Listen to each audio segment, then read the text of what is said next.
Well, this should come as no surprise at all that everyone's definition of a big show, and here I'll make the air quotes with my fingers, a big show, everybody's definition of a big show is different. Big to you, it might mean it's a lot of money compared to shows that are less money, I guess. I mean, it's a comparison. Big is could be money. It could be it's high profile. It could be it's complex. It's involved. It spans a lot of rooms. It's hard won. It's something that you really wanted. All of these things can be big shows. So what's a small show? I mean, honestly, what's a small show? I had a saying when I managed salespeople in particular, but really the team in general. There are no small shows; they're just small budgets. Budget doesn't matter. The most important show you're doing could be the smallest revenue event of that month. So there's no room for small thinkers when it comes to doing shows. So in today's episode, I want to share my views on big versus small and how they all fit neatly into the scalable planning model. Welcome to your weekly dose of uncommon sense, helpful insights, and tough love. I'm your host, Tom Stimson. The Intentional Success Podcast comes to you through the generous support of Mertz Crew. Mertz Crew helps top AV companies book quality AV freelancers. Your choice, your rates. We handle contracts, insurance, and payments. You save time, cost, and reduce risk. Start today at mertzcrew.com. Now on to the show. Hey, welcome back, folks. What's the biggest show you have ever been involved with? Just think about it. What made it big? How big or small was your part? Was it you personally that you were involved with? Was it the company that you worked for? What made it big? Early in my career, and I've shared this story, and I think it was in 1986. Well, I know it was in 1986 because it was the year I got married, so I should remember that year. 1986 was the Coca-Cola 100th anniversary show in Atlanta, Georgia, in the old Omni Arena, next to the World Congress Center. Huge event. 3 days of audiences, 3 different shows for the audience over 3 days. At the time, I believe the total production budget for the entire event was $10 million, which made it like one of the largest industrial, corporate events ever produced. And I got to work on that show. And I won't say I had a small part. I had a decent role in a decent portion of the show in that we did the slide projection for the show. And back then, slides was most of the content. There were also some video rolls. There were also some 35 millimeter film rolls, particularly on showing commercials and stuff from the past. But the general content and the screen decor and the messaging was all done with slides, and I was part of the slide team. So we were a big part of a big show. But the audio was massive, the lighting was massive, the scenery was massive, moving sets and decor.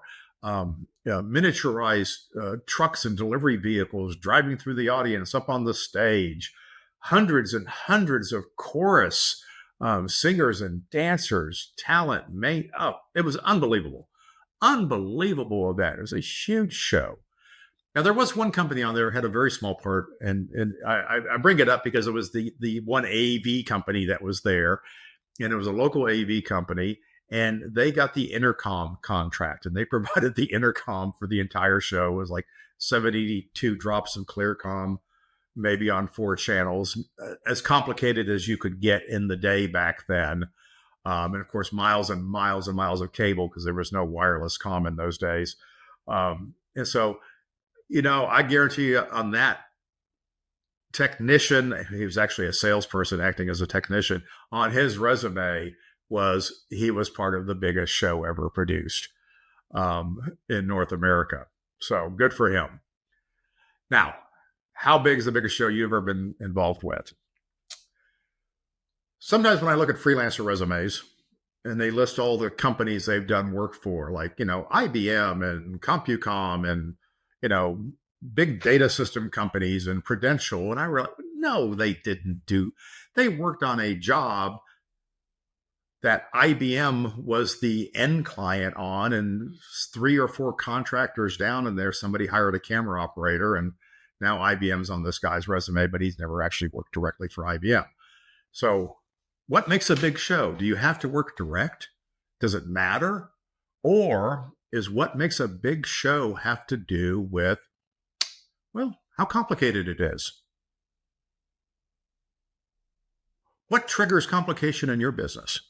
Is it, there's a lot of gear? Is it, you know, a dollar figure? If it's over $100,000, now it's a big show. If there's more than 5 technicians, is it a big show? If you have to travel, does that make it a big show? Does it need a project manager? Does it need a technical director? Does it need a production manager? Does the account executive go on show site? What makes a big show? And are the things that you're doing because it's a big show, or are you doing those things because you think that's what you do on big shows? And the reason I'm bringing all of this up is that so often, since there's such disparity in what is big, we have a lot of trouble in process in our industry of having scalable processes, because we want every show to be a big show. And if we have big show processes and we use big show processes on our small shows, we end up not being scalable. So if every job in your system needs a project manager, for instance, does that make it a big show, or is that simply your process? The salesman confirms something, we immediately assign a project manager to the job. They start reserving gear, booking technicians, renting a scissor lift, scheduling trucks, and doing all these project managery things. And is it because it's a big show, or is it because you have a project manager system? Very often it's because we have a project manager system. If you have a planning system, the planning team might look at that job and go, oh, hey, staffing person, put some people on that show. Logistics person, schedule a truck. Equipment person, take a look and see if we need to subrent anything. Production manager, PM, hey, would you like to scrub the order, or shall I do it for you? Does that mean it's not a big show if the project manager doesn't do everything? No, it probably means it's an important show, so the right people are looking at it and make sure that we're doing it well. So, talking about the titles of people who get involved in what we call large show planning. And this is really where I want to focus today, because I think if we can understand the titles and the roles, we can clear up our understanding of what processes apply to a show and whether or not it's small, medium, or large, or if that even matters. Let me give you an example. A lot of people use the PM as a title, project manager. Most of you know me and follow me know that, to me, the role of a project manager in most systems is just a failure to define operational processes, which means we have to have a person walk an order through the system. Otherwise, the order won't get done properly. And we call that person a project manager, and we call their process project management. And in fact, it's just a failure of having a complete operational system that supports every job all the way through. Every job now has to have an advocate that protects the job from the organization to make sure that all the right things are done. Most of you don't actually need that, but because you've come to rely on it, you have multiple project managers. And if you run out of project managers, your work gets sloppy. The project managers have to take on too much. You're probably going to make mistakes, and then you're probably going to run out and hire another project manager so it doesn't happen again, which didn't actually increase your capacity because project managers have a limited capacity by definition. There's only so many things they can do at once. So if we have project managers, listen closely, because that's a symptom. Project managers tell me you have a symptom. Technical directors are another kind of project manager. Production managers are another kind of project manager. Account managers, account executives are also project managers. And you can have project management teams, which I would call planning as opposed to operations. Planning has a clear outcome. Operations is a space where work happens. So a planning team makes sure that we're going to do everything for this sales order to deliver it successfully. Now, a good planning team might want to assign a project manager to maybe do the final scrub on the order and take the job out into the field and manage the execution team that's been hired to do the job. They basically act as the project lead. They hold all the information. They supervise and make sure that we're doing things properly and efficiently. And they report back on any changes, added expenses, and anything else. So they basically represent the account manager in the field, but they have a technical aptitude and an ability to manage crews and resources to help make the job successful. And that's what a project manager should be doing. They should be picking up a job after it's been planned, reviewing the plan, and going out and executing it in the field. Now, a production manager, by definition, is also doing a lot of the planning. So when a production manager takes on a job, they have a higher level of order than a project manager, in that they're probably going to do drawings. They're going to be more involved in what gets outsourced. Maybe they want to handpick their crew.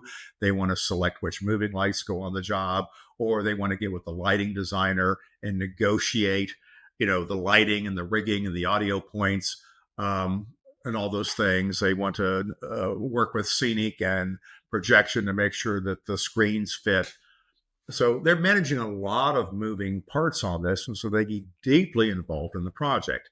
And the assumption of a production manager is that that project is, as we say, bespoke. It is a custom job. We're not repeating something that we've done many, many times before. We're looking for solutions that are unique to this situation.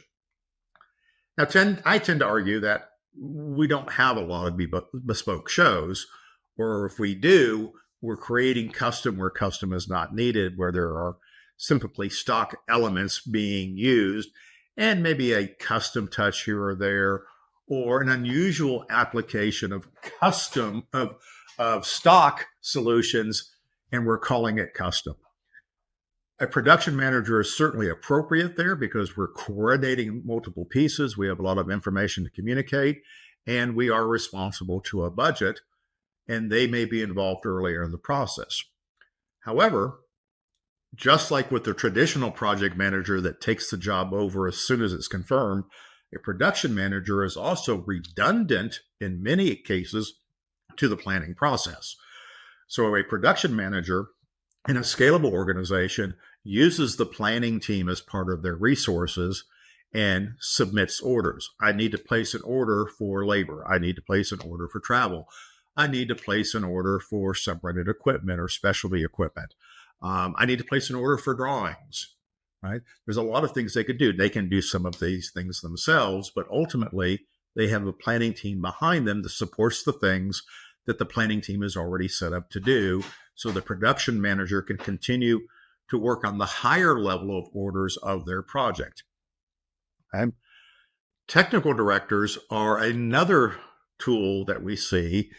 There is some overlap in production management and technical direction. However, technical direction is a theatrical term.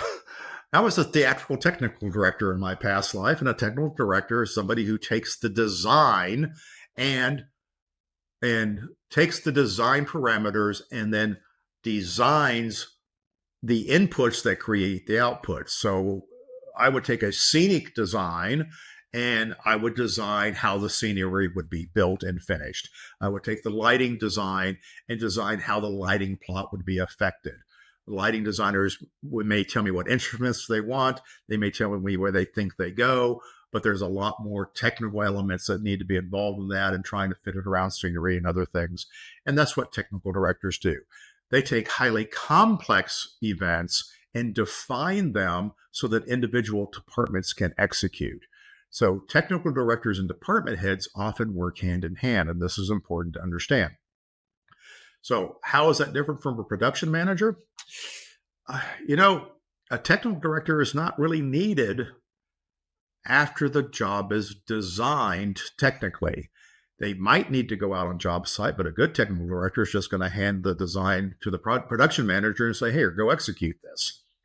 So again, how do we get back to what is appropriate for a small, medium, or large show? And the answer is, it doesn't matter. Okay, you use the tool that is appropriate for your system and process. And if it's not possible for you to design 2 speakers on sticks on a stage in a parking lot without a technical director, then you're going to be limited by how much you can sell. If I can define that within my planning team as saying, hey, this is a very simple scope of work. We're going to send some gear. We'll hire the technician, tell them what they're going to do, and everything's going to be fine. Right? That could be an extremely important show. It could be complex in that it's being set up in a museum and it has to be set up between 7 and 8 a.m. in the morning, and it has to be removed between 4 and 5 p.m. in the afternoon, or whatever it might be. They can be extremely complex jobs that have a lot of details to it that require a TD or a production manager or a planning team to define. But technically and execution-wise, it's really quite simple. Logistically, it's complex.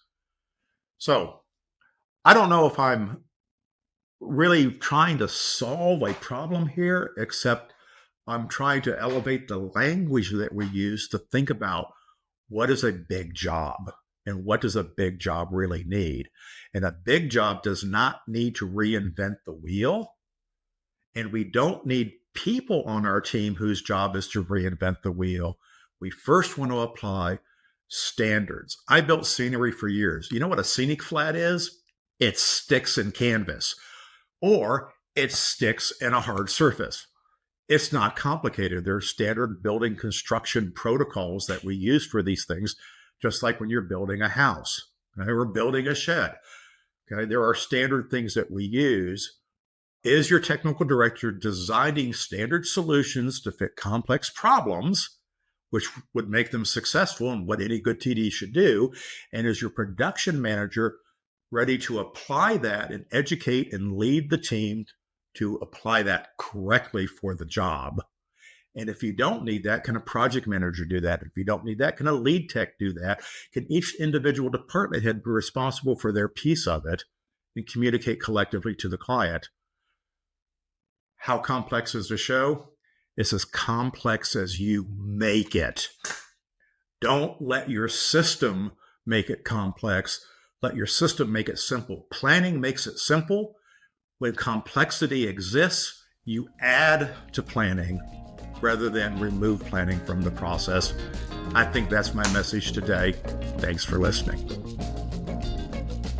If you liked this episode of the Intentional Success Podcast, please leave a review and don't forget to like and subscribe. This podcast has been brought to you by the helpful folks at Mertz Crew.